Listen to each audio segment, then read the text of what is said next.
All right, so if you find that your unit has issues with poor pressure, that's poor pressure to both outlets, not just one, but both of them, it might need a pressure limiting valve replacement. This is typically done every 6 to 12 months.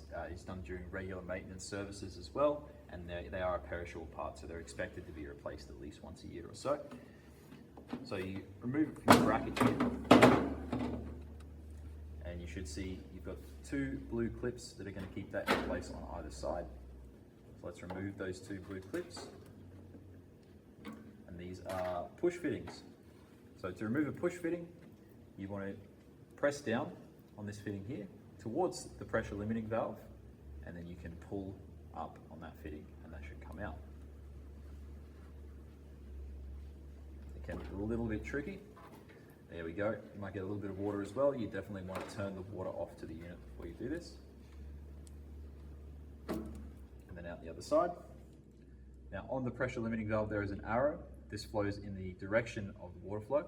So you want to take your inlet here, get your new pressure limiting valve here, and you just push that right back in there. Do the same on the other side. And then reinsert your 2 blue clips, and they just go underneath the push fittings here, like so.